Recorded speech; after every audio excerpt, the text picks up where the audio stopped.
Ooh, I'm hearing over driver's chat. It looks like Randy Koken got a little bit run over. That may be where this got kicked off here. Absolutely. We're going to take a look at that real quick. We apologize for the beginning of the broadcast. Unfortunately, it seemed to be our audio wasn't quite working, but that should be resolved now. And you guys should be able to hear us. I am Michael Norman alongside Matthew Rodriguez up here in the booth. Seth Cole should be joining us here shortly. Well, Matt, that was a great practice, right?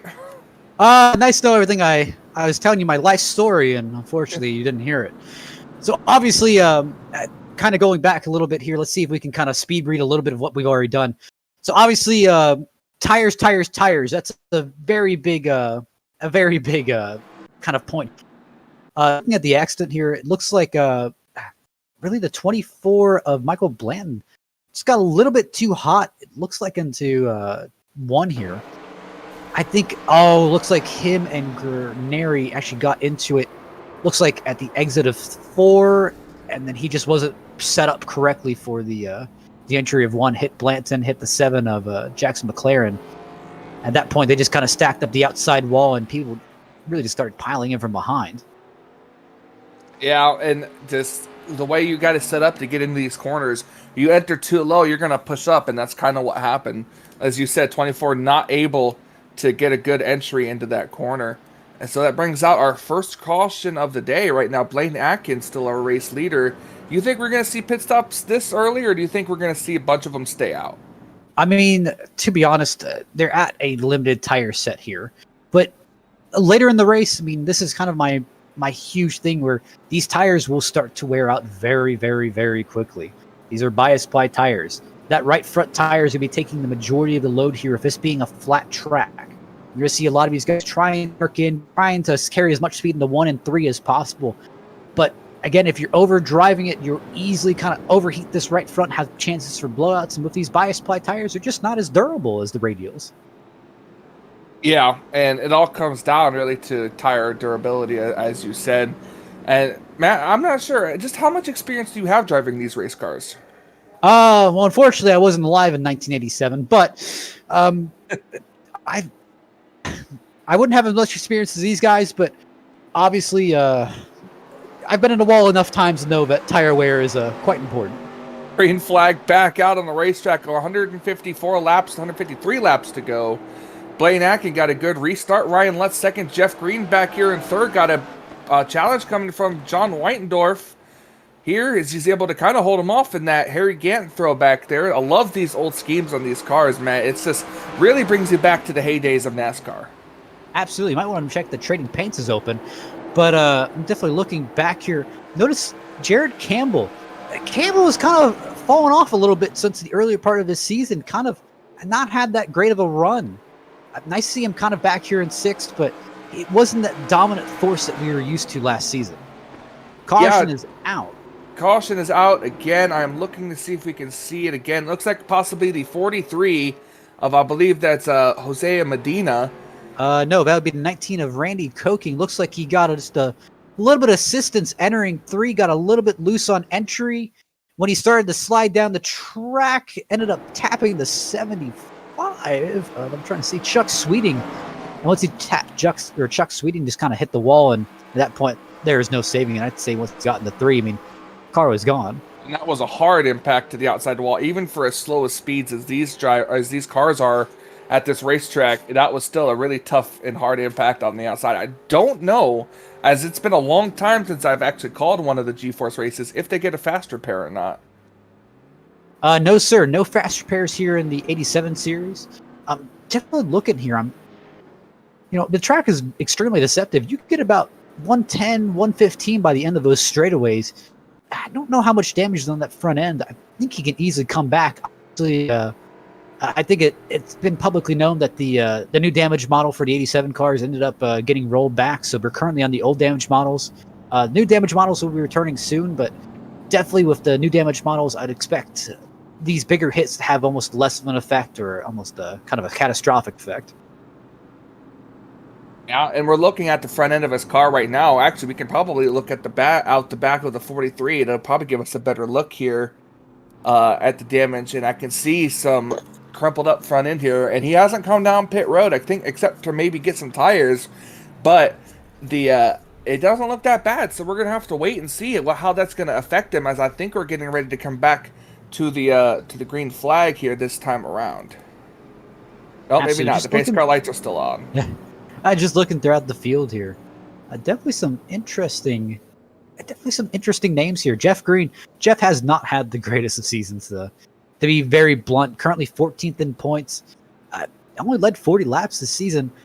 Again, another one of those kind of far cries from last season where, I mean, they're just... I wonder if they kind of got a little bit too adjusted to the K&N cars, or or maybe just got a little bit too used to the newer cars, and unfortunately they did that swap back to the 87 car, but just weren't ready. I mean, a lot of these guys you saw from the original 87 series to the K&N series to, the Grand National series to the 87 series once more, you saw car increase, at least a little bit of experience gained, but I'd almost go to say that some of these guys, I'd say they've got a little bit more accustomed to the Grand National cars than they're racing those. Yeah, they definitely did. And me being one of the ones that raced those cars. Green flag. And John Whitendorf was sleeping on that restart, got taken almost three wide by Campbell, and looks like the 91 of Peyton Hamlet. Yeah, you're going to need to be a little awake on these restarts. You know, you can lose a lot of positions fast if you're caught napping or even miss a gear. Trust me, Matt, me and you have both been there.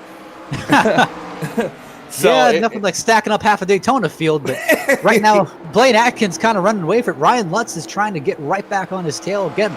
Ryan was a pole sitter, ended up over driving turn one, almost taking out the top three there. Definitely a lot of sorries and thank yous were kind of given out there, but currently has it back under control. I'm looking back here through the field. Everyone's kind of single filed out. I'm wondering if they're just kind of realizing that, hey, maybe we don't need to be taking it too wide here, or maybe we need to save our tires. I mean, it's very possible, as Seth Carlson now have officially joined us up in the booth. Seth, how you doing? Doing good. Man, how did you get here so fast? Time travel is a beautiful thing. Quite. As you see, currently two wide battles throughout at least a little bit of the back half of the field. Looks like, my apologies, Gerald Campbell and Whitendorf right there. Looks like Hamlin's trying to follow Campbell through, and this is he got real close to the outside. Campbell's sliding. Can he saves it? Attaboy. Yeah. He saved it big time, but he's going to lose a lot of spots from that, and so is Whitendorf. Or maybe not. Whitendorf didn't lose as much as I thought he would. That was a great save there by Campbell, but that has got to have eaten up his tires. Again, and that just has very big championship complications. You see Christopher Morse. There goes the O2. Jake Houndshell's around. Oh, I think he saved it. No caution. No caution. He's currently still off the racing surface, so no caution currently. And he pulled back up on the racetrack, so that's going to be a caution. And I waited for the full field to go around. I was getting a bit of a tongue twister there. Caution, but obviously, there's a lot more of a championship implications there. We saw Christopher Morse dodge two bullets there. Obviously, with Gerald Campbell kind of sliding around, managing to recover it. Campbell almost got taken out there, but he almost got taken out with Whitendorf going for, with a Houndshell going for a little bit of a spin there. Looking back at it right now, I think that Jake Houndshell just kind of didn't get he got in the corner a little too aggressively, maybe. Oh no, he slid up. Yeah, he slid up into the side of the 33, and that turned him around. Another car got into him. I couldn't see who that was that made contact. Well, it was John Whitendorf, but I mean that kind of poses a big issue that we've kind of seen, and maybe it doesn't get explained about enough. Where, I mean, you wonder when some of these cars get side by side that they just don't feel that stable. Obviously, with the 33 kind of being right there, I'm wondering if Houndshell or at least Jake maybe has experienced that before, or maybe Whitendorf just didn't give him enough room. It kind of looks like they met in the middle. But again, when a car's to your high side or low side, I mean, that obviously changes your line that you feel comfortable with about driving in. So maybe that did it. Another car you were wondering about there, Michael, that made a little bit of contact with the left front was actually the 63 of Hank Steinmiller, but it looked like just a tap. I don't think that's really going to affect the speed of Steinmiller for the remainder of this race. I feel bad for Jake. Jake was trying to get out of that grass for so long. Yeah, he should have turned it the other way. I feel like maybe we could have avoided a caution there, but And, it was just one way of trying to get out of the grass as quick as possible here. Is I think we have a wave around that looks to be the 16 of Anthony. I can't say that. Anthony Graneri. Don't worry about it.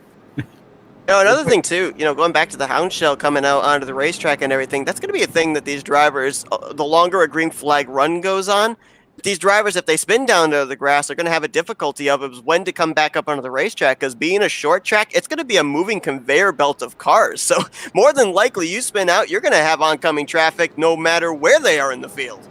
I mean, like we saw there. Oh, my apologies. No, you're good. But yeah, like you said, once this race gets going, it's going to, like you said, turn into that conveyor belt. We've seen it happen on multiple different racetracks, short tracks like this. It's kind of what really they're known for. When you get a long green flag run like that, and if you spin out, you're no matter what, you're going to be in oncoming traffic. So I guess the caution is the best case scenario for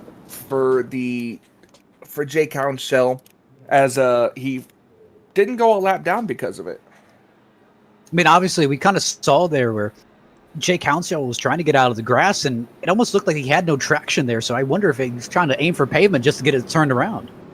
Could very well be. I'll tell you what, I joined late, but I love this top three, because every single one of these top three I've seen go to victory lane here in the G-Force Sim Racing Series at a short track. Blaine Atkins won at Richmond last year, Ryan Lutz won at Richmond this year, and Jeff Green has a Bristol win back in the Grand National Series. So these are three drivers that know how to get it done at the shorter configurated tracks. I mean, Seth, you joined in a little bit late, but I mean, you kind of missed Morse just dodging two bullets there. Obviously with the 31 of Campbell almost sliding into him and then avoiding the 02 of Houndshell. Green flag back out, back into the corner they go. Blaine Atkins with another good restart here. Ryan Lutz, as we said, kind of came out of nowhere qualifying with getting the pole, and he's kind of just been relaxing. We can see that he can get onto Blaine's back bumper, but he doesn't really try to pass. So you can see that Ryan is kind of just trying to save his stuff right now, even with running with the leader. The drivers that are not saving, that are running that slightly higher line through the corners, the 81 of Shane Lake and the 85 of James Goshen. Now, I would kind of question this for the long run, especially with the fact that we know that right front tire is going to heat up, and that outside wall comes to get you when you're not able to turn off of the corner. I'm just looking back through the field here, and I'm just seeing a lot of disagreements with drivers. Obviously, one in particular has to be Gerald Campbell. I've seen him on the back bumper of Morse here for the past few laps, just kind of beating the back bumper off.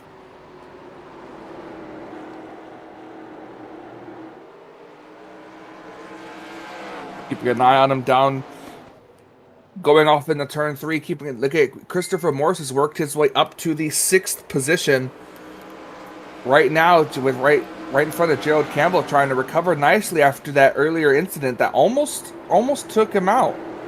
Coming back here, we got Seth Carlson in the 07. He's just running his line. Chuck Sweden running in that 75 Chevy, just unsponsored for him, but he's running pretty good right now up into the top 10 here. And Jackson McLaren in the 7 rounds out the top 10, just running pretty much smoothly back here, as we do got a battle. Cooper Johnson and Shane Lake right now. Shane trying to take it.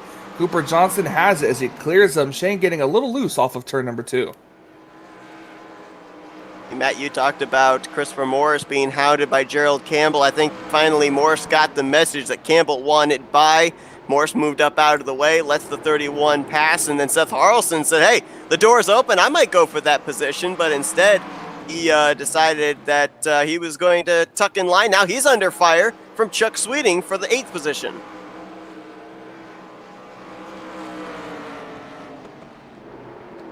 Yep, just one little slip up, and that's all it's going to take.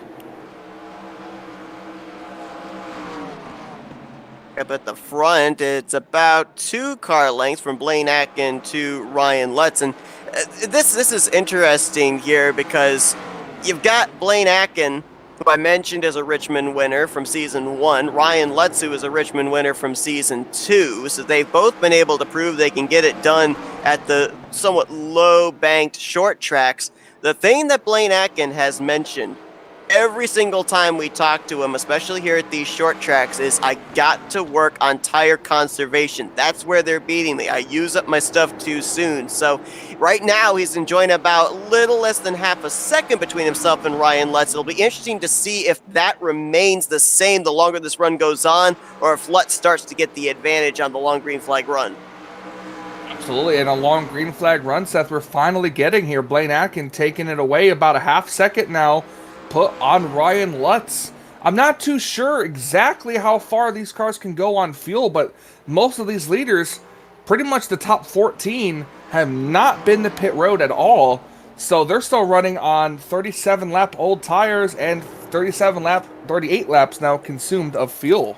Yeah, and I wouldn't necessarily be all that worried about being out there on those older tires because, they're only losing about, maybe 23 laps, I think it is, to the drivers that did come down pit road.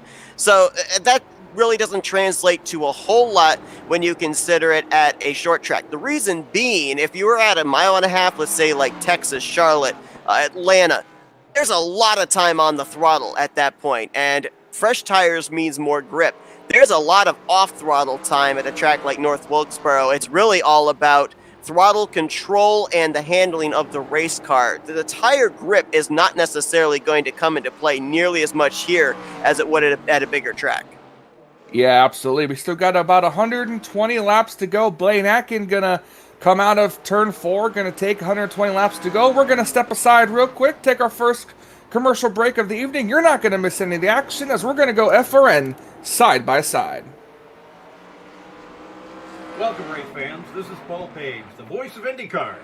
And today we're excited to present another IndyCar event brought to you by the Dark Horse IndyCar Series. From the Unzers to Mears, Foyt, and Andretti, now it's Corley, Peterson, Davies, Gardner, and team. You can expect high speeds, incredible wheel-to-wheel action, and intense drama that you can only get in an IndyCar.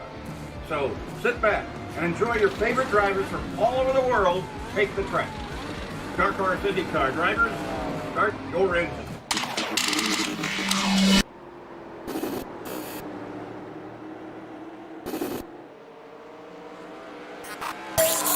ETE Reman is the world's best remanufacturer of transmissions for import and domestic cars and trucks.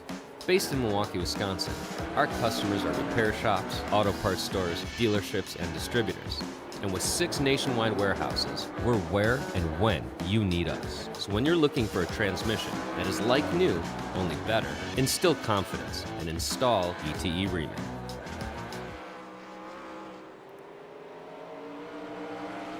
Back here at North Wilkesboro Raceway, 45 laps now under the belt of these drivers, 116 laps to go. Blaine Atkins continues to hold a pretty good lead over Ryan Lutz. It has increased since we went to the commercial break, now about 3/4 of a second between those two. But, Michael, the first aspect here of the night that we haven't talked about with short tracks, lap traffic starting to come into play. Randy Koking first on the hit list for the race leader. Now, we talked about before when he had that little bit of an accident there, Randy Koking had some front end damage. He clobbered the outside wall pretty hard, and we didn't think that it would affect him much, and there's no fast repairs in this race. So he's got what he's got right now, and unfortunately it looks like he's kind of just off the pace for the rest of this field, and not by much, but enough to where he's threatened to go another lap down. He has already 1 lap down, getting ready to go 2. If Blaine Atkins can catch him. Now, Seth, we talked about this before. 47 laps down. When do these cars come down pit road, if not for anything other than tires? Well, 160 laps. It is a short track, so it's very easy to be able to save fuel. My wager is that if this is going to be anything like we saw back at Richmond, you might not even see these drivers hit pit road until somewhere between laps 70 to 80, maybe trying to split this race in half. There's going to be a couple of drivers that might try and go with the 2-stop strategy, try and split this race into thirds. And so those drivers you'd probably see come down pit road maybe as soon as lap 55. But in my opinion, I think if most of the field's going to go with just the 1-stop strategy, you've got to do that as well. Because as we said, at a short track, doesn't take long for these drivers to get around him. Even on these older tires, Blaine Atkins is putting down 20.5-second lap times. You're going to lose at least 2 laps, maybe 3 if you're a driver running at the tail end of the field. Looking back further on, the 7 of Jackson McLaren really about lost it into turns 1 and 2. He got real loose behind Jeff Green. And speaking of Jeff Green, he was just running 3rd place, has now fallen pretty far back to the 9th position now. So I guess the car not handling well enough for Jeff Green's liking right now. I'll tell you what, I was watching Jeff Green during our commercial break. He has used his tires up. These drivers are beating him on the straightaway corner exit off. They are gaining so much more time than he is. So those rear tires are completely gone on the 2 machines. So he might be one of those that would fall into the category that might try and do a 2-stop strategy. But then again, as I said, you're going to guarantee lose at least 2 laps, and there's no guarantee you're going to get that back if a caution comes out untimely for you. Yeah, it's about time where you wish you had F1 pit stops where you can spend about 3 seconds on pit road. Or dirt track pit stops where you come down pit lane, don't lose your position. Yeah, exactly.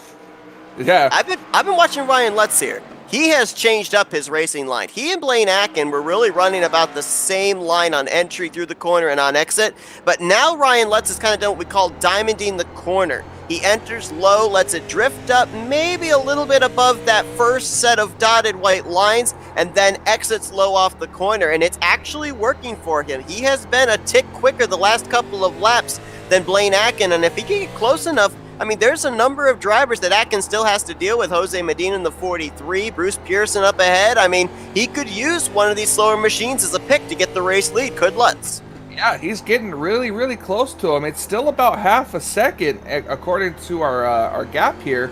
But I can just looking on the onboard camera from him, you can see how he's working the steering wheel, and if not working it, he's turning it very sharply. And usually when he turns it that sharply, the car's tight. But with no real side force, I guess you could say, on these cars, you expect that a lot with the low spoiler on these race cars. It's very hard to get to get downforce, let alone any side force. He's losing ground on entry is Ryan Lutz, but boy, is he gaining it back on corner exit, and I've been riding on board with him. There is very little hand motion going on inside that 36. That thing is hooked up really good on the bottom on exit. Whoa, maybe a little loose there. There was hand movement that time. Those hands were turned right to the right of that car. All right, maybe we should stop talking about him now. All right, let's talk about Blaine Atkins then, as he's going to make this pass here on Jose Medina. It's going to put him a lap down. You touched on something that I didn't even think about, Michael, with the fact of no fast repairs. Let's not forget that North Wilkesboro really isn't a track that's being run anymore. It's on the historical circuit, if you will. And notice as they go through the corners here and you look up at that outside wall, there's no save for barriers. So Jake Hounshell, while he is currently mired back in the 14th position after his spin early on, boy, that spin was a blessing because he spun it down to the infield grass rather than up into that concrete wall. If drivers spin up into that outside wall, that could be their race over. Oh, my goodness. Goshen nearly just got clobbered by the race leaders. I have no idea why he was just suddenly stopped like that on the outside, and that could have easily have just taken out Blaine Atkins. Holy moly, Seth, I am out of breath just from that. I've got to check and make sure that I do have a pulse. That 85 of Goshen was loose through 3 and 4, and then just came to a stop almost up there on the top side. I don't know what was going on. He is back up to speed, back under power. But yeah, you're right. That was a heart-stopping moment for us. I'd love to know what the pulse rate is, especially on the 44, because I honestly thought we were going to see him jack up the back of that 85 there on the front straightaway. I'm just looking at it right now. I don't even know if he had any issue, like, in terms of looseness. That could have been maybe something mechanical, maybe. That's what I'm wondering. Possibly the pedals unplugging or something like that. Yeah. For him to just slow down and not gain any speed like that was, without getting loose or hitting the wall, that just screams mechanical for me, as it looks like Ryan Lutz now has changed up his racing line. He said he was diamonding the corner. He's entering high, turning it down low, and then coming off high as well, doing that kind of diamonding. And he's kind of fallen back now to about 0.7 of a second.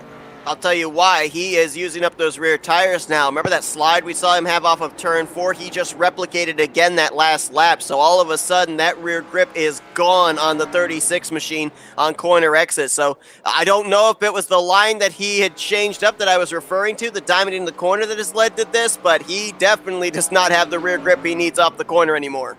Yeah, we're working lap 65 of 160. You said back at Richmond, those drivers came in roughly between laps like 70 and 80. So we're quickly approaching that. And I think for drivers such as Jeff Green and maybe now Ryan Lutz, they're hoping that this pit stop will get here sooner rather than later. Best battle on the track right now is going to be for the 4th position. We saw Gerald Campbell get around Christopher Morse Jr. about 20 laps ago. Morse has now moved back around the 31 for that 4th position. And of course, Christopher Morse Jr. coming off that victory last week during Throwback Week at Darlington. Second trip to victory lane at the Lady in Black. So riding that momentum, and as you touched on early in the broadcast, now the new points leader coming to this race. So, obviously the pressure's on him, the defending champion of the series. He's had some competitors up there in John Whitendorf and Blaine Atkins that have been trying to keep him out of position 1 in the standings. But after Darlington, Christopher Morse Jr. right now looking like the consistency is back, and he's hunting his 2nd championship here in the G-Force 87 series.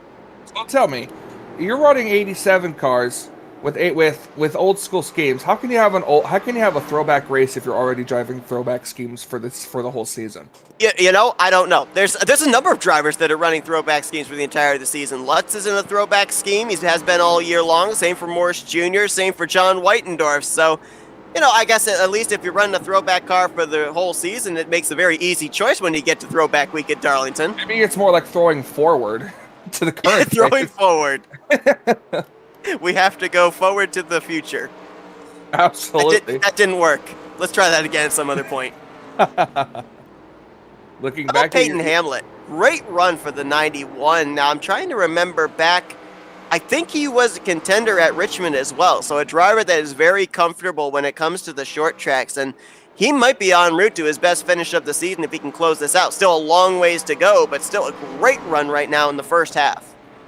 Shane Lake a lap down. Most of these drivers are the 22. Looks like he ran right up. I think that's the 22. I couldn't quite see the name. Yeah, it is. Yeah, Bruce Pearson. Yep, he just ran right to the back bumper of Shane Lake.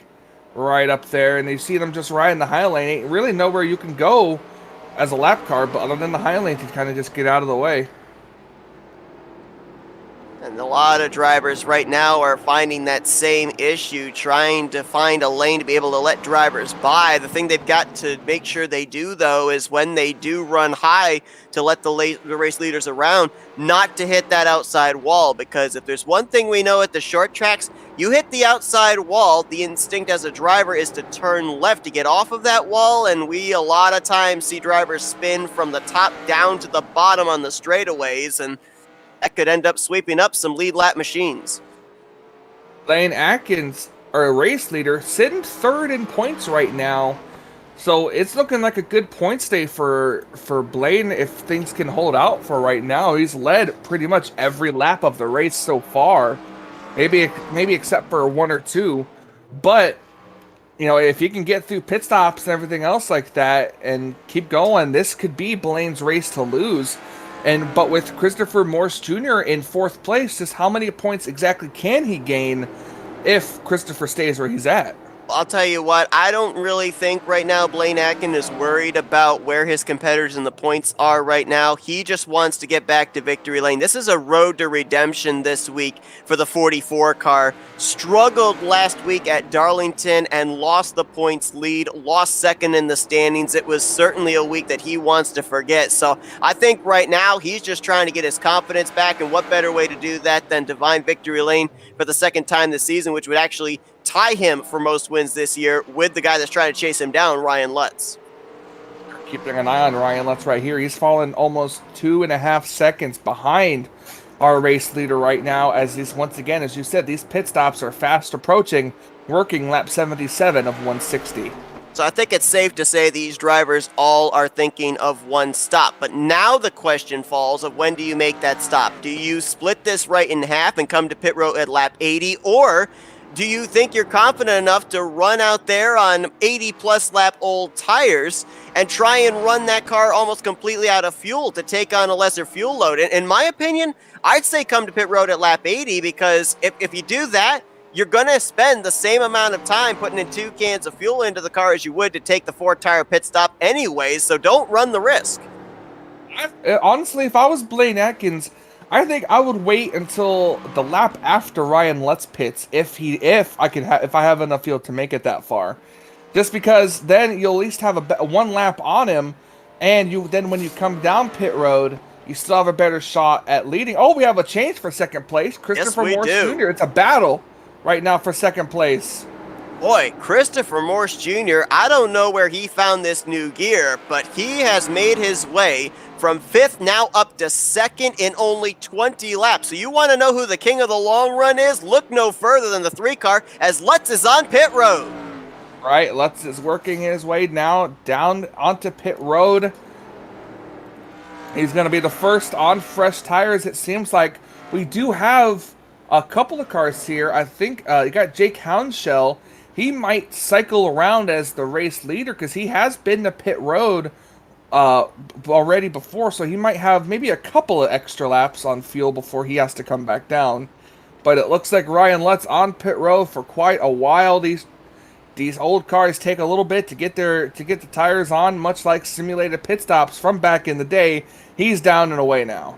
Christopher Morse Jr. was just on pit road, and now that's going to put Blaine Atkins almost 5 seconds up on second place now, Peyton Hamlet. And going back to your point, whoa, as Atkins gets a little loose there off of 2. This is reminding me of Atlanta. Blaine Atkins waited a long time at Atlanta to be able to come to pit road and nearly spun it out in his attempt to get onto pit lane. So this is giving me some Atlanta flashbacks. But going back to your point there about Jake Houndshell, there is another driver that's out there on the same lap old tires as him, Hank Steinmiller, who is running about 6 positions ahead of the 0-2. So Steinmiller more than likely will inherit the race lead before he and Houndshell will have to come to pit road at some point. Whenever Blaine Atkins decides, here he comes now, actually, coming down pit road right now. And now we'll see if the 91's going to stay out, which indeed he will. So Peyton Hamlet going to get himself a bonus point, as Atkins, Chuck Sweeting, and Jeff Green are going to pit this lap. Now here's what needs to not happen, as I don't know where that accent came from. Right now we're in the middle of a green flag pit stop cycle. The last thing that Lutz wants is a caution to come out. Oh yeah. There's about 50% of the field right now do not want to see a caution. Right now, if a caution comes out right now, whoever is the one that caused it will probably be the most hated driver in all of this race. They will have thrown the strategy out the window. That is for sure. As Seth Carlson actually had a nice spirited battle with Peyton Hamlet to take the lead. Hamlet has now hit pit road in the 91 machine. Now, there's no real access road, too, for these drivers. So when they come out of pit road, they're practically merging onto the racetrack in turn 1. So these cars have got to actually keep an eye out for where cars are coming out. You know, when you're driving cockpit camera in these race cars, it's hard to see around you. It's all about communication here at this track, both on pit road exit and pit road entry. I mean, I've seen a couple of drivers, when they come to pit road, it almost looks like they're going to get run over with drivers running as low as they are out of turn 4. So yeah, it's all about communication of, hey, I'm coming to pit road, please give me a lane on the inside, or hey, I'm coming off of pit road, I'm that slow car down there that looks like they may be running the apron, but no, I'm coming off pit lane, please make sure you give me room. There is the caution. It's Chuck Sweeting in the 75. Yeah, I think he might have spun trying to come to pit road. He did. He got spun by somebody. I think that might have been the 24 of Michael Blanton that got into him. Actually, I don't know if he was trying to come to pit road. If he was trying to come to pit road, I don't think he would have made it. He was carrying still an awful lot of speed there. I want to check and see. I think Blanton, yeah, that was fresh tires versus old. Sweeting was out there on 89 lap old tires. Blanton had been to pit road 8 laps ago, so the closing rate was what led to that contact and that spin. Absolutely, we're going to look at it here right now as it's coming down. Just a 24, just right there. I don't know. Like you said, it was a closing right there, but you've got to be smarter than that when you're racing somebody on old tires versus new tires. Absolutely. Gotta be a little bit smarter than that. Have to be aware of what the playing field is in terms of how many laps you've got as opposed to the other drivers. You can't be of the assumption, oh, well, this driver's on older tires, they're going to move out of my way. No, they're going to try and hold that position, because if this had cycled around with the entirety of the field being able to make a green flag pit stop, that driver on old tires is going to try and advance his position as much as he possibly can. Absolutely. Now, here's the question: when is Hank Steinmiller going to come down pit road?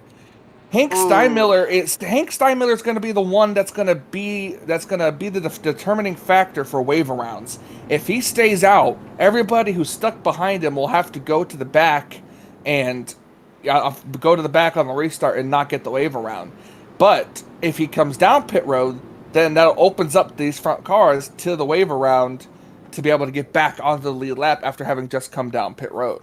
I'm going to have to double check on this, Michael, but I believe Ryan Lutz was the recipient of the lucky dog. And to your point, here comes actually Steinmiller down pit road. So drivers that would have been trapped a lap down that now will be able to take said wave around: Blaine Atkins, Christopher Morse Jr., John Whitendorf, Jeff Green, Jackson McLaren, Bo Caro, Peyton Hamlet, Cooper Johnson, James Goshen, Anthony Guarneri, Jose Medina, and Jake Hounshell. So, I mean, just what I named right there, like 6-7 of those drivers were our top 10. Can you imagine if the 63 had actually stayed out, kept them all trapped one lap down? Here's something that's pretty interesting as well. Seth Carlson will take over the race lead, and Gerald Campbell will be second. Jason Hounshell is going to be third. Chuck Sweden fourth, and Hank Steinmiller in fifth. That's how it.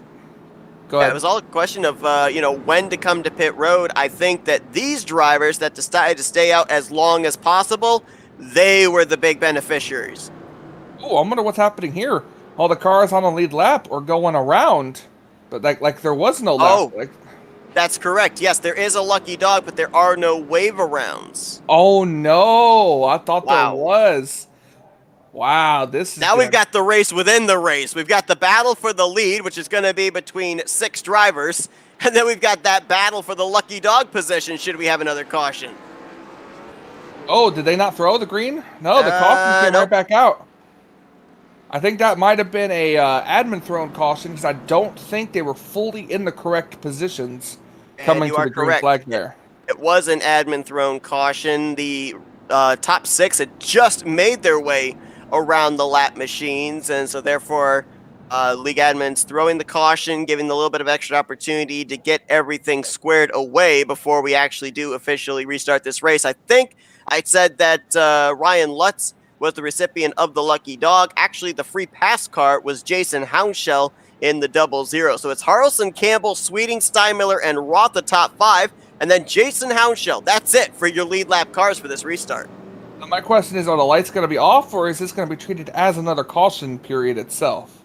I believe it is going to be treated as another caution period. I think the lights are off. Yeah, but I believe when the caution is thrown by an admin, it's actually 2 laps of caution. It's treated as if the 2 laps that you would have under pacing. So instead of just 1 extra caution lap, it's 2 extra caution laps at the short tracks. Ah, I get you. I mean, it does, like I said, look like the pace lights are off on the pace car here. And yep, we're going.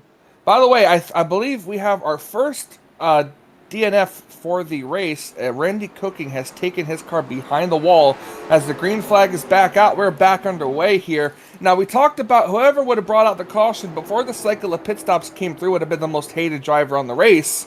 My question is, who's it going to be? Is it going to be more towards the 24 who caused the wreck? Or is it going to be more towards the 75 who, in 3rd place right now, for Chuck Sweden, who kind of was an innocent bystander in the whole thing and just kind of got ran over? Yeah, probably the 24. But again, it's a situation at a short track that's very difficult to avoid when you got the fresh tires versus old tires. I mean, it's tough enough at a bigger track when you have that huge closing rate. So, not a whole lot of opportunity for either driver to be able to make sure the contact didn't take place. So I don't think there's necessarily going to be a hated driver in the field, but I think that there's a lot of drivers that when that caution came out, they were throwing up their hands saying, why? Because now they're trapped a lap down. Seth, you can say me and you have both been in that predicament. Yes, absolutely. More times than I like to count. Yeah. Well, with only 6 cars on the lead lap right now, we're going to step aside, take another quick commercial break. You're not going to miss any of the action as we're going FRN side by side. Welcome, race fans. This is Paul Page, the voice of IndyCars. And today we're excited to present another IndyCar event brought to you by the Dark Horse IndyCar Series. From the Unzers to Mears, Foyt, and Andretti, now it's Corley, Peterson, Davies, Gardner. Go. Caution out here for the 3rd time tonight. Anthony Guarneri, looks like Jake Hounshell, possibly even the points leader Christopher Morse Jr. collected up in this one. Oh, that's very, very tough. It looks very like it. We're going to look at it here from the race replay. Could have been something ahead of Christopher Morse Jr. We're going to take a look at the 0-2. Oh, it's the 16. The 16 car just came down into the, or not down, well, yeah, I guess it was down into Christopher Morse Jr. Like he wasn't even there. And then the 0-2 was an innocent bystander in the whole thing. And as he was spinning, collected Christopher Morse Jr., who went head on into the concrete wall. Another innocent bystander that got a little bit of front-end damage was Jeff Green, and I watched this back wondering if maybe just the 16 got loose on those fresh tires, but it didn't really even look like the back end snapped around, more so that the nose just turned way down low, and I'm not even sure if he knew the 3 was down there. Yeah, I have no idea what that was for or what even happened there. The 16 just was on the outside lane. Nothing happened. It was just coming off the corner. And I don't know if the 3 maybe expected him to move up a little bit. But it actually did look like he was slow and held his line there. But I mean, I don't really know who to place blame on that for. But all I know for sure is that our points leader, Christopher Morse Jr., went head on into the wall. And that's not going to be a good thing for that 3 machine. Morse Jr., by all rights, after the contact between himself and Guarneri, had the wreck missed. That late contact from Guarneri up into Hounshell set Hounshell down into the right rear quarter panel of Morse, and as you said, just lawn darted it up into that concrete barrier. So I think the 3 will be able to get some repairs done, but the question is, how up to speed is he going to be? Plus the fact he was already trapped a lap down, so a bad night gets worse for him, as he will certainly not be up in the free pass position anytime soon. But one thing I was thinking here, Michael, when we were at the commercial break, we're going to have about maybe closing in on 50 laps to go when we go back green. With no wave arounds and only one driver getting a lucky dog under each caution, there's not going to be that many drivers on the lead lap, regardless of if we have, let's say, 5-6 cautions. I mean, the most drivers going to have in the lead lap, maybe 11 or 12. So that's going to make it all the more important, this battling for the free pass position on every single one of these restarts. Yeah, absolutely. Working, and it's only been our 5th caution of the day, so that in itself is good. Is in a good way for these drivers here in G-Force here. We for working only our 5th caution of the night, and we're way past halfway at this point. Like you said, gonna have a little over 60, about 65 laps to go, a little less than that on this restart here. The first car lap down right now is going to be the 85 machine, and Ryan Lutz is second. So Ryan Lutz is hoping he can get around these cars to get into position to get the lucky dog for another caution to come out here. This is why you can observe what happens in the first half of a short track race. It usually is complete polar opposite when you get into the second half. I mean, let's take a look. You just mentioned about Ryan Lutz. He and Blaine Atkins, 1 and 2, pretty much the entirety of the first half of this race. They're now trapped a lap down back in 9th and 10th. Fastest car on the long run, Christopher Morse Jr., involved in this latest caution. We've now got Seth Carlson, Gerald Campbell, and Chuck Sweeting, your top 3. All of these drivers looking for their first win of the season. Chuck Sweeting looking for his first win in his first start this year. Yeah, and that's going to be something. As the pace car ducks in, green flag is back out. We're back underway here with about 53 laps to go as they head off into the corner here. What do you think Chuck Sweeting's feeling right now? He knows he's got a good shot at winning because most of the cars that were pretty good are now trapped a lap down. Chuck Sweeting saying, thank you very much, Michael Blanton, for spinning me out, because I was still on the lead lap when that caution came out, and now he's up inside of the top 5 as Ryan Lutz and Blaine Atkins, they are back there battling for 9th place, nose to tail, trying to make their way around traffic. This is right now the battle for the lucky dog, should we have another caution. Yeah, keeping an eye on it right now, it looks like it's Ryan Lutz who's going to have it, and Blaine Atkins going to follow him. The only problem is with this, only one driver gets the lucky dog if a caution were to come out. So with 50 laps to go, these two are going to be battling as if they're battling for the race lead at this point. I don't know what it's been the last 2 weeks, but whoever's come into the race, the points leader, doesn't want it. Blaine Atkins lost the points lead last week at Darlington. Christopher Morris, who came in the points leader here tonight, still on pit road, still getting repairs, 6 laps down. Yeah, he's 6 he laps will not down. finish inside the top 20 tonight, that's for sure. I'm almost at this point pretty sure his race might be done. And now the question is who takes the points lead over, because Whitendorf, second in points, he's mired a lap down back in 16th. Atkins right now 9th, he's trapped a lap down. So, I mean, it could very well be Blaine Atkins taking the points lead back 1 week after he lost it. You know, especially for him running in the top 10 still, 9th place for Blaine Atkins, that, you know, and that's pretty good. He may be trapped a lap down, but at least he's not mired back in like 17th, 18th. And time's running out. Whoa, Michael Blanton dirt tracking it there as he slides it through 1 and 2. What a great save by the 24. Yeah, absolutely incredible save for him as we're battling up for the lead. Got a new leader. Gerald Campbell has worked his way around the 07 and has taken the lead. Yeah, Gerald Campbell looking around and saying, wait, what's this? Clean racetrack? He was a multi-time winner last season, but it has been a long drought for him here in Season 2 of the Hijinx Clothing Company 87 Series, trying to chase his first checkered flag of Season 2, and he was another driver, much like Christopher Morris Jr., who was very strong the longer the run went on. Absolutely. As far as the runs go, he's strong. And there's just hoping that he can go green the rest of this way, and maybe he'll have something for these race leaders. Yeah, I don't think we're going to go green the rest of this way. I'm watching back here this battle again for the 8th spot, the lucky dog position between Ryan Lutz and Blaine Atkins, and there have been times you can't fit a sheet of paper between the rear bumper of the 36 and the front bumper of the 44. We're starting to enter into go time. If a caution doesn't come out, that 44 is starting to use the proverbial chrome horn, trying to move Ryan Lutz out of the way. Yeah, we're riding on board with Blaine Atkins right now, and oh my goodness, is he getting close? Look at him on the outside of him right now. He's really close to him.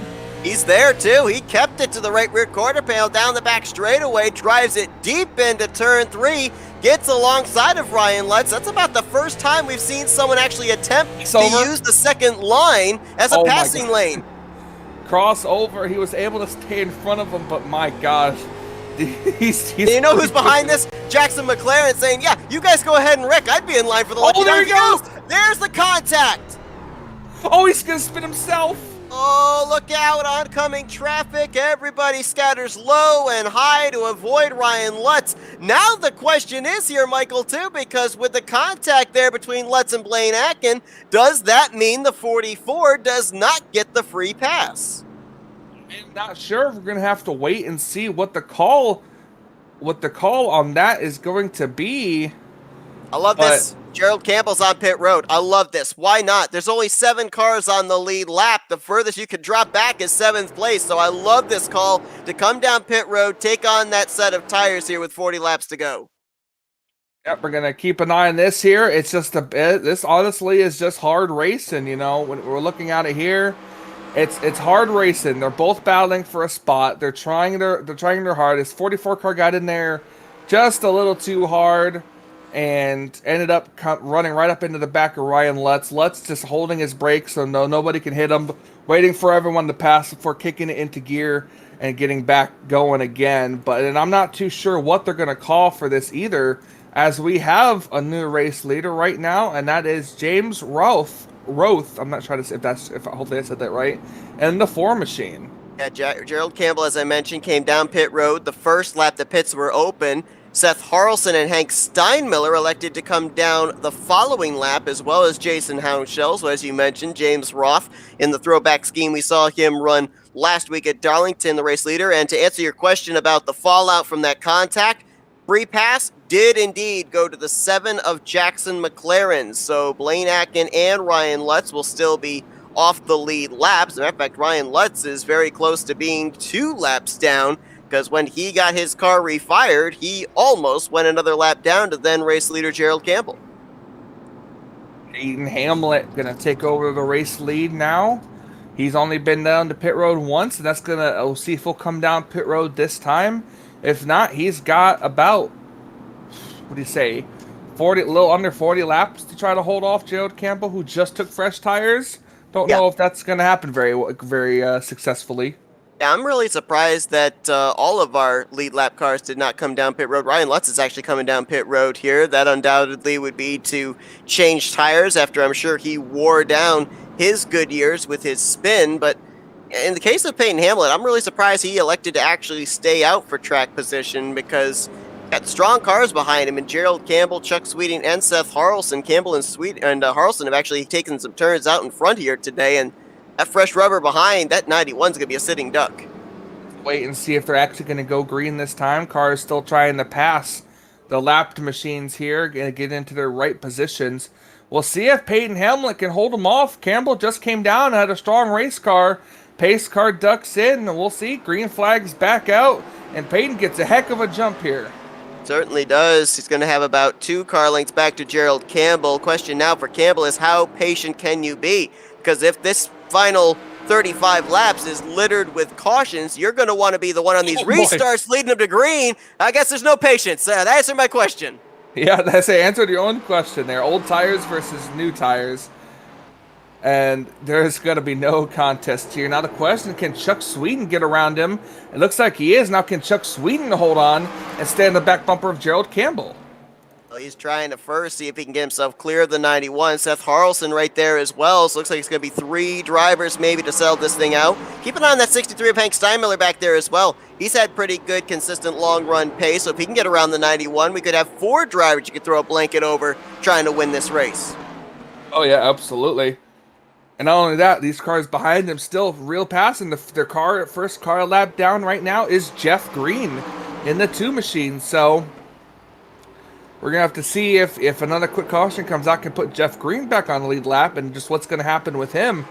As Ryan Lutz now back in 19th place, and Blaine Atkins in 14th. I wonder if he might have gotten a penalty or something for that, for bringing out that caution.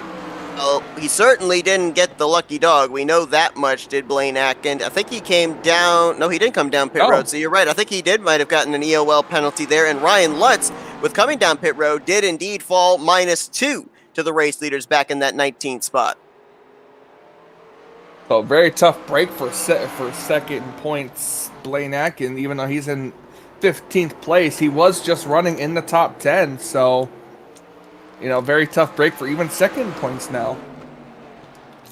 And right now, just based off the hardship we've already documented with Christopher Morse Jr., who still is getting repairs done on his race car on pit lane, the battle for the points lead now would be between possibly John Whitendorf and Blaine Atkins, who right now are separated by only 2 spots on the track. Whitendorf in 13th, Blaine Atkins in 15th. These 2 came into this race only separated by 5 points in the standings for second place. So it could be very, very close for the points lead going into next weekend. Yes, we do have a yellow Jason Hounshell, and I can't tell who that other car is up against the outside wall going into turn 2. Shane Lake. That is Shane Lake. Hounshell was on the lead lap. Lake was 2 laps down, and Jeff Green is now going to get the free pass. So 9 drivers will be on the lead lap with less than 30 laps to go. Let's see if this might have been 2 cars arguing over the same space here. Lake to the outside of the 00. Oh no, Lake got loose off the corner and came down into the 00, and they both made contact, coming to rest right in the middle of turn 3. So this is a very good break for Jeff Green, as he's going to get back on the lead lap and has a chance to finish better than 9th place. I know that we only ran about maybe 10 laps under green flag conditions there, but now I'm going to be interested to see how this strategy plays out for Peyton Hamlet. He's coming to pit road this time. We've already seen the difference between 30 lap and even 80 lap older tires with the closing rate, but I'd love to know, and we're going to find out, the speed difference between 11, 12, 13 lap old tires as opposed to fresh stickers. We've got less than 30 laps to go at this point in time. Jeff Green, getting the lucky dog, he could come down pit road, and if he has a fresh set of tires left, could put them on, and that could be a big difference for him. But looks like he's gonna restart higher than where his lucky dog is, as these cars keep coming down pit road here. Again, he's gonna restart. It looks to be in the 7th position here. Seth Carlson back again up here in the 2nd position. Chuck falling back from just lost a position as the caution came out. Now he's back to 3rd. Now these drivers, they've been running about 5 laps on average every caution period.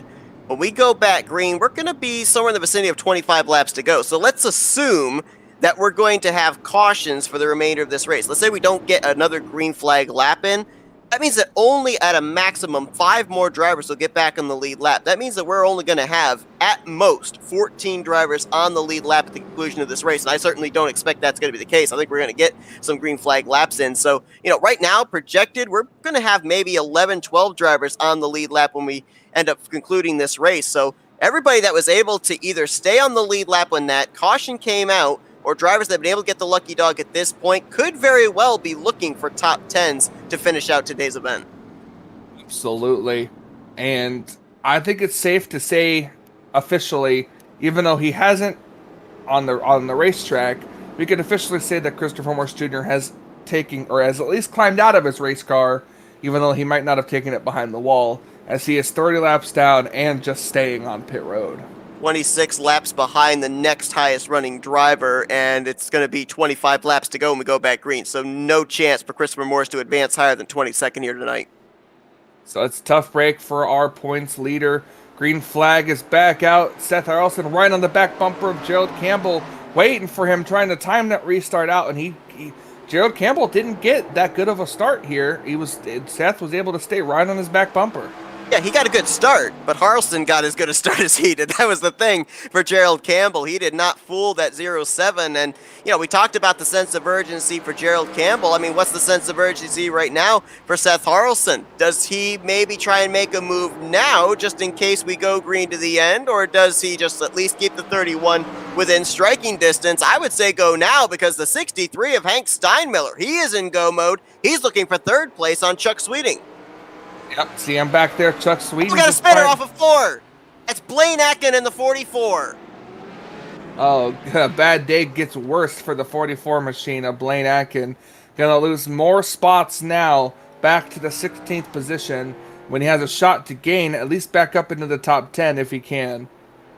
North Wilkesboro has it out for our front runners in points. All 4 of our top 4 in the standings have been involved in something here today.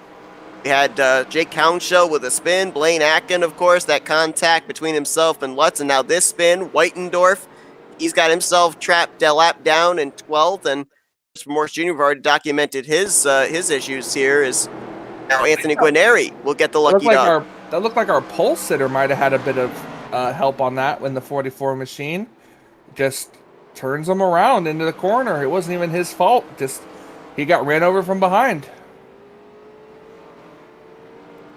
I don't know. What do you think? Maybe a little payback from earlier on in the race?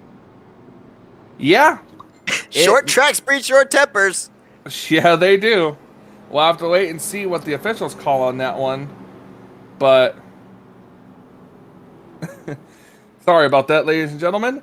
But yeah, we'll have to wait and see. We've got 20 laps to go on this restart, and we're going to have roughly just underneath it, and I can't wait to see what's going to happen here, Seth. You got who's getting on the lead lap next? I think that was the 16 getting back on the lead lap this time. Yeah, so it's Jeff Green's up to 6th, James Routh back to 7th, Jackson McLaren up to 5th. That was a good couple of positions gained for him, Seth. I don't know.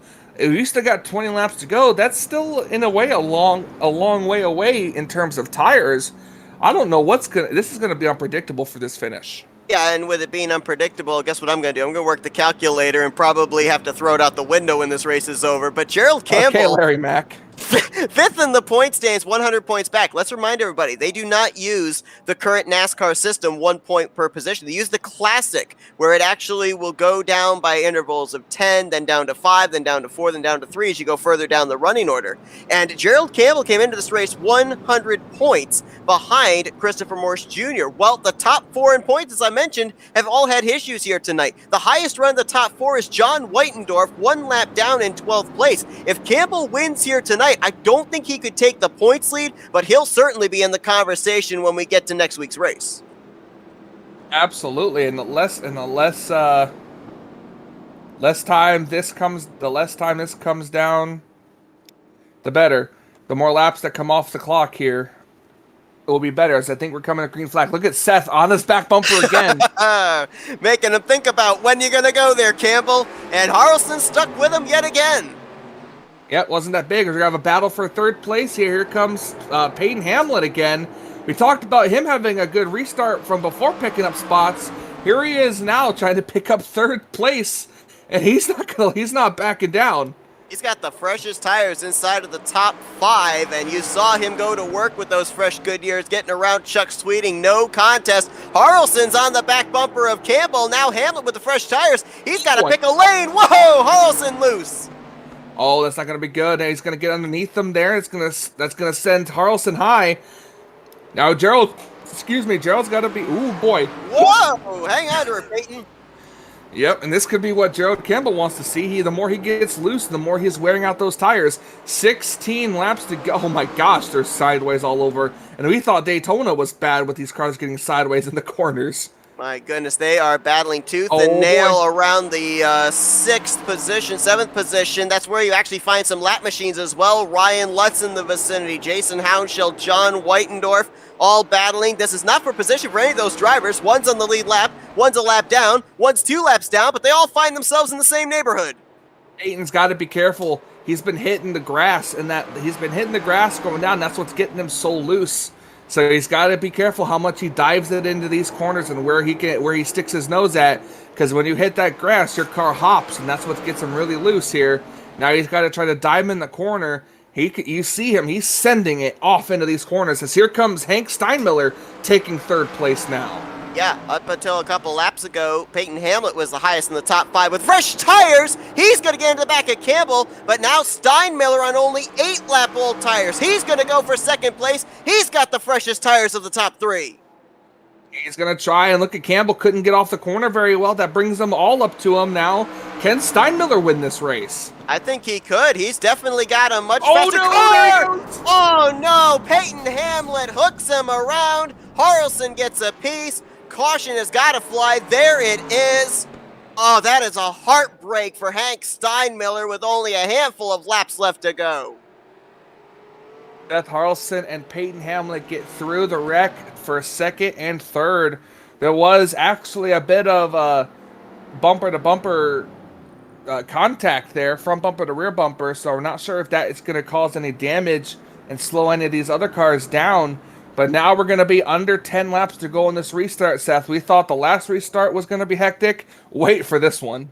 Biggest sigh of relief right now taking place in the cockpit of the 31. Oh, the 91's coming down pit road. Ooh, yeah, this could be strategy. I think he got pegged for the penalty there, getting into the back of Hank Steinmiller. Oh, that's true. That's very, very possible. We're going to take a look at the wreck right now. You see, he makes such a tough break there for Steinmiller.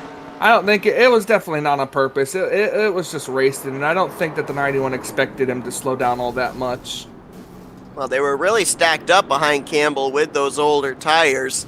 And to your point, yeah, I don't think there was any purposeful contact there between Hamlet into the back of Steinmiller. But again, I mean, end result is the end result. 63 lost a lot of positions because of that. Could have very well won this race. And as I said, Campbell is going to be breathing the biggest sigh of relief because instead of having nearly 20 lap fresher tires behind him. Now he's got Harlson and Green behind him again, who are on the same lap old tires as he is. Absolutely. I was going to say, Seth, look who's jumped into that third place. That would be Jeff Green in the 2. He's been a lap down. He was one of the ones trapped a lap down when the caution came out in the middle of green flag pit stops. He's now worked his way back on the lead lap, now back up into the top 3. Do you think he has something for these top 2? Boy, I don't know. I mean, as I said, Seth Carlson, Gerald Campbell all came down pit road together back around lap 120. So they are on equal footing as far as tires. In terms of damage, you can clearly see a lot of damage on the front end of the C2 machine of Jeff Green. So I don't know if that's going to affect him as far as the handling of that race car or the speed he can carry down the straightaway. The driver right now that you might want to keep an eye on here in the closing stages, if he's got enough time, might be Anthony Guarneri in the 16, who got the lucky dog a couple of cautions ago.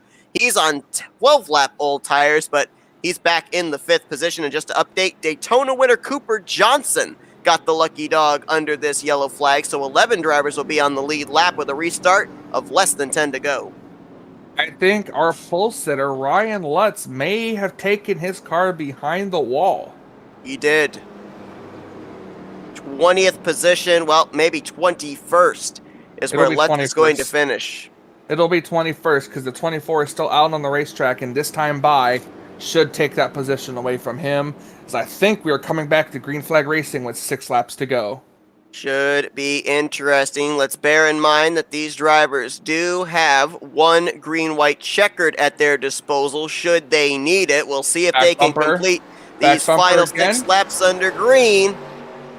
Green flag back out. We'll see. The top 2. Jeff Green could win stacked up. Oh, someone spun. Guarneri got spun. Caution is out again.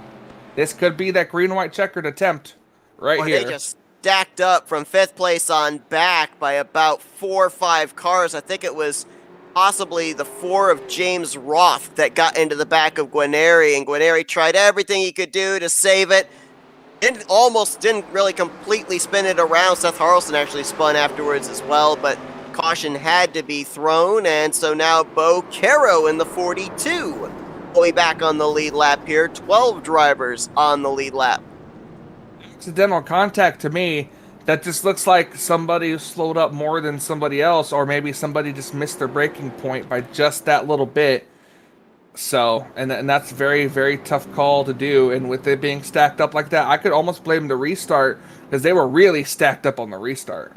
It definitely were. Drivers trying to anticipate when Gerald Campbell was going to go. Some drivers went, some drivers didn't. That caused that stack up. But I'll tell you what, Michael, I'm going to be keeping my eye on that 07 of Seth Carlson. You've talked about it. He has been on the back bumper of Campbell every single restart, and Campbell has not been able to break away. Carlson has kept him in check.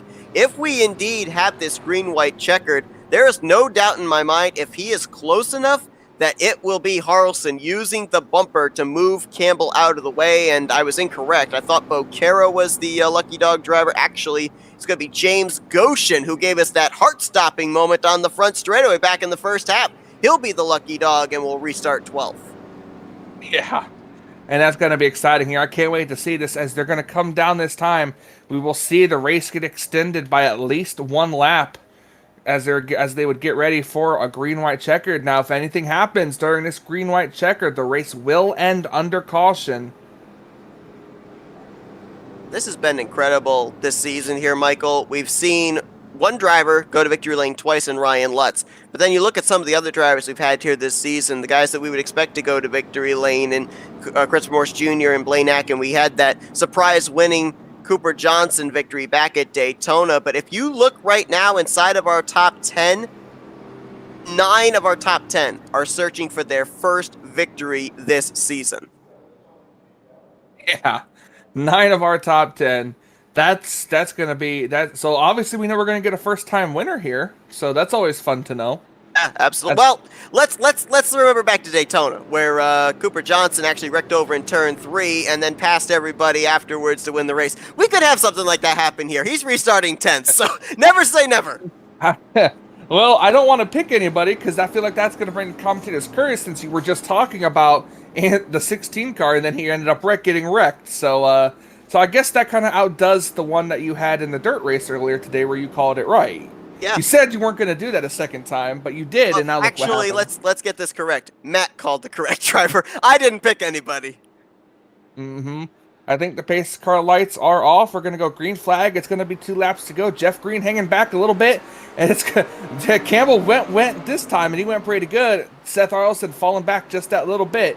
If anything happens now, the race is over. So Seth's got to keep that in mind as he's really got to send it off into these corners. Yeah, I don't know if he wants to send it just yet. He's just got to keep the 31 within striking distance. Nice through the center of 3 and 4 there. Closes it up to half a car length. He's got Campbell possibly. He made it back to the white. Yeah, there was a wreck back there. They made it back to the white flag. Going to keep an eye, Seth. This is going to get interesting going off into this last corner. How deep does Seth Carlson drive it here into turn 3? Oh, it doesn't look like he can do it. He's trying to rotate to the center, trying to get the run off, but I don't think he's going to be able to do it. Gerald Campbell is going to be your winner here tonight at North Wilkesboro. He had to have the money restart then and there, and he got it. He did. He waited till the last time, and Peyton Hamlet, from being involved in a wreck that got him an EOL penalty, comes back to finish 3rd place in that run. Carlson with his best finish of the season so far. Campbell with his first win on the year. We talked about him, multi-time winner last season. Took him a while to find victory lane this year, but he finally does it. And as you mentioned, Peyton Hamlet, I believe this might be the best finish of his Hijinx Clothing 87 Series career as he'll round out the podium. Absolutely, man. Seth, that was fun to watch. That was real fun to watch. You know, I was going back wondering if Carlson was going to be able to make the move, the bump and run, be close enough. He was able to gain on entry, but just couldn't get it on exit. That's where the 31 was just a little bit better, and that's how Campbell was able to scamper away with this victory. And boy, how about this? I'm hearing that this is actually the 2nd race in a row this season where the defending winner has defended his crown. Last week, we saw Christopher Morse Jr. double down at Darlington, and the defending winner here at North Wilkesboro was Gerald Campbell. He's now a 2-time winner here. I was just about to say that, as Gerald Campbell, having a little fun out there, has already nosed his car into the outside wall doing these donuts. Might actually be the first amount of contact Campbell's really had the entirety of this race. He had that little bit of contact with Jake Hounshell in the first half, but aside from that, he kept that car relatively clean. Yeah, he did. So what do you say, Seth? Going to talk to our 3rd place finisher? Let's see if we can get a word with Peyton Hamlet on his 3rd place run here tonight. Hey, Peyton, it's Michael and Seth up here in the booth. You got us? Yeah, man, I got you. Wow, we saw a lot of strategy there in the second half of this race. A lot of it in part to the timing of that yellow flag right in the middle of green flag pit stops. But, man, you were wheeling that thing out there. Solid outing here tonight in 3rd place. What was it like from inside the cockpit, though? You know, with these 87 cars, man, it's they're a handful to begin with. I don't really care for them on new tires, but the setup was actually pretty good. One of the best setups I drove for this league. About 80 laps in a run on that first long green flag run, she started fading on me. We definitely had to come down. But for the most part, they're a handful, and no matter new tires or old tires, you got to wheel them to you and just hope for the best. Talk about wheeling them.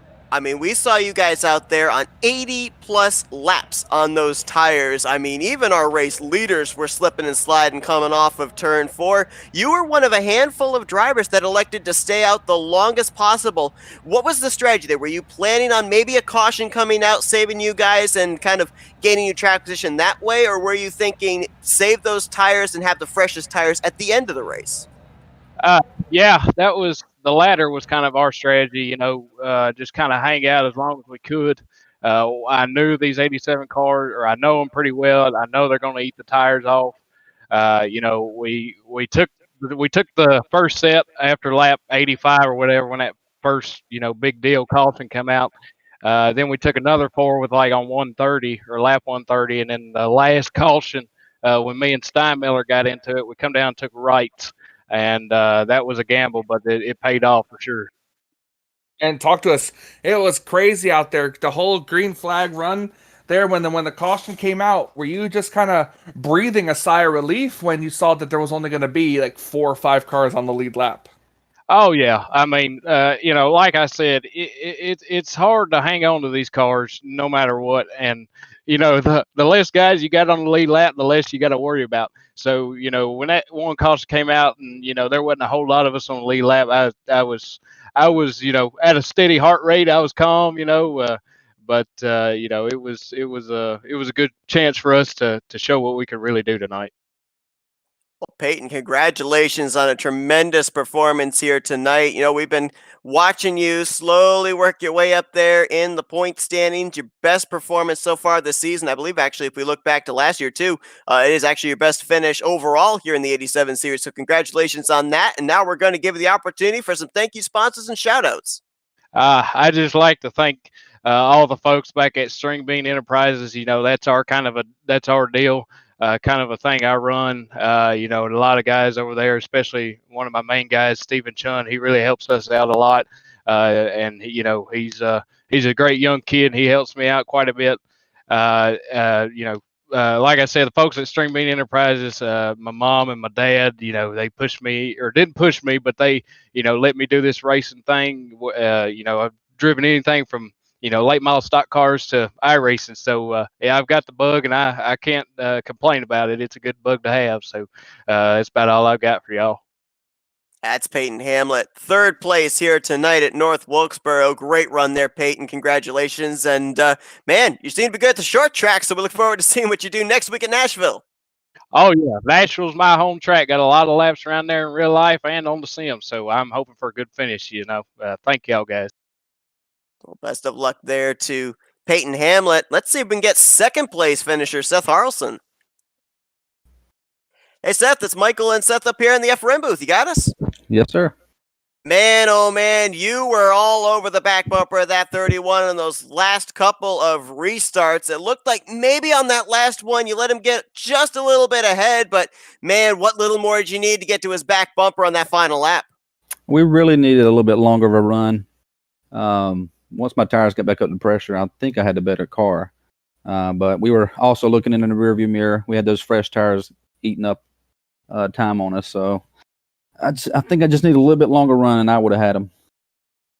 Now, we talked just moments ago there with 3rd place finisher Peyton Hamlet and asked him about his strategy back around the midway portion of this race when everybody was coming down pit road to make the green flag pit stop. You were one of those few drivers that elected to stay out the longest. Were you banking on a caution, or were you of the mindset of these guys are going to come down pit road and put about 5-6 laps on their tires? If we come down, take on the fresh rubber, we're going to have the better long run car if this thing goes green to the end? Yeah, I really took care of my tires. I mean, I was still in the 50s on my right front when other guys were in the single digits. So I really took care of my tires. I still had a really fast car towards the end of that green run, and I knew if I just stayed out as long as I possibly could, I could trap some guys down if a caution came out, and we got a little lucky. And tell us about the end of that race there. It was getting real push comes to shove. In those latter couple of laps there. So tell us, from with about 10 to go, that restart down, just what was going through your mind? Yeah, it was pretty dicey with the fresh tires around us. We had like 20, 30 lap older tires. So I was trying my best to get to his bumper, give him a little bump if I could, but I was also trying to also not hurt myself too bad where I would fall into the grip of the guys behind me with new tires. So I really wanted to win, but I mean, I also didn't want to fall out of the top 5 with those new tires coming. Well, Seth, great run for you here tonight. Best finish of the season for you. And, came into this race looking really good in the point standings as well, knocking on the door of the top 10. No doubt you'll be in the top 10 heading into Nashville, another short track. So looking forward to seeing you continue on the consistency there. And now we're going to give you the opportunity for some thank you sponsors and shout outs. Hey, thanks, Chris, and all the people that help with this league. And, thank you guys for the broadcast. You do a great job, and we love you. That's Seth Carlson, runner-up here tonight at North Wilkesboro. Congratulations once again there on a great run there, Seth, and making it exciting there to the end. Yep. Thanks, guys. And down to victory lane we go. Let's see if we can talk with Gerald Campbell. Hey, Gerald, it's Michael and Seth up here in the upper end booth. You got us? Well, hello, guys. It's been a while. Yeah, I was just going to ask, first question, what took you so long? Because we know that you were a multi-time winner last year, but man, you took your time finding victory lane this year. They changed up these cars, and it took going to one of my best racetracks to get back to talking to you guys. It just, man, it didn't feel like the 87 cars when they did all these changes to them. So, you know, North Wilkesboro seems to always even things out for me. So hopefully I can get these things dialed in to where I can be able to talk to you guys more often. Yeah, back-to-back wins here, Season 1, Season 2 here at North Wilkesboro. Obviously, you know your way around this track very well, but the thing I got to ask you is we saw you come across the start-finish line. I thought to myself, man, that car looks awfully clean for racing at a short track. We saw beating and banging all the way through the field, drivers making contact, spinning out. I mean, how were you able to tiptoe your way through all that to be able to get that great starting track position in the latter stages? I don't know how I got to the final stages. I just stayed out and was on like 9% tires on the back. I mean, I was tiptoeing, that's for sure. That's because that's the only way I could get on the throttle. I had no rear grip, and I don't think the car was that clean. It might have looked like it, but I got hit a few times out there. I think everyone did. It's a short track, so you can't get through without getting a couple little bangers down to it. But yeah, overall, it was a good race. I kept out of the big melee to at least save my car to be able to run there at the end. It's just survival at North Wilkesboro, and then at the end is where you usually need to save the best stuff and the best laps for them. So that's was my game plan. Just be up front. It's hardest person to pass is the person that's up front. So you were running pretty well, you know, with this win here. Are you thinking about points after all? Because Seth made it known during the broadcast. All the leaders, at least in the top three to four, had a very terrible day tonight. So with you winning, that's gonna move you up a lot in the point standing. So is that also crossing your mind too as you were leading those laps today? Do not tell this man I don't care about points. I go out. I didn't give him the memo. Okay, I always go out for the win and just want to put on a show for you guys. I want to liven things up and make things exciting. So that's all I care about. So points, no. If I keep running up front, the points will get there. So especially with how this series run, where it's going to be all the way to the end. It's a long drive. So just go out and get as many points as you can. And the best way to do that is to run up front. And if I can put on a show for you guys, I'll try to do that a couple times. I might throw it sideways. Show. One more question for you there, Gerald. When you were running and that green flag cycle of pit stop started and that caution came out and you were one of the very few that remained on the lead lap, what was going through your mind at that point? I was just thinking, wow, this is great. I thought it was going to be clean and to the end. I was thinking just going to be a few of us. And then, of course, people getting lucky dogs that started punching the field back up and making it bigger again. And then to be honest with you, I didn't know tires were going to be that important. I knew tires were going to be somewhat important, but when the 91 had brand new tires, like 9 laps fresher than what we were, it just was a big difference. So I think the shorter amount of grouping of people kind of made it to where you could gamble on that. And luckily him and the 63 got into it to where it kind of, it opened the door for me to be able to get with the win. But honestly, I don't think I had the best strategy there at the end. With how little bit of people that were at the end there, I think pitting with like 20 to go was the winning key. It's just that they were all stumbling and drooling over getting the win that they ran over each other. So here I am with a clean car and gotten the win from it. So I'm happy with that. Absolutely. Well, congratulations, Gerald, on your first victory of the season here. And we look forward to seeing next week, maybe if you can double down at the short tracks as we'll be heading to Nashville. But for now, we're going to give you the opportunity for some thank you sponsors and shout outs. Yep. Thank you to PRC. And of course, I love this league. This league does a really good job. And hopefully I can go back-to-back championships. That was pretty cool. I just got a trophy from Chris. Not too many iRacing events will send you out a trophy for you winning the championship. So I got a neat little trophy that says championship for the ARCA series that we did last season. So thank you guys. You guys always do a fantastic job. You guys make us look like heroes out here. And hopefully we can go out to the next short track and, beat and bang and put on a great show for you guys again. I always want to make sure you guys aren't too bored. Well, we were not bored, believe us that. A lot of good short track racing here tonight, and Gerald Campbell gets to burn it down for the second straight year here at North Wilkesboro Speedway. Congratulations, Gerald, on your victory. We look forward to at least seeing what the point stands look like going into next week, and of course to see if he can double down at short tracks at Nashville next week. All right, I can't wait. Hopefully we can. Hopefully I can get dialed into these things and be a front runner again with them.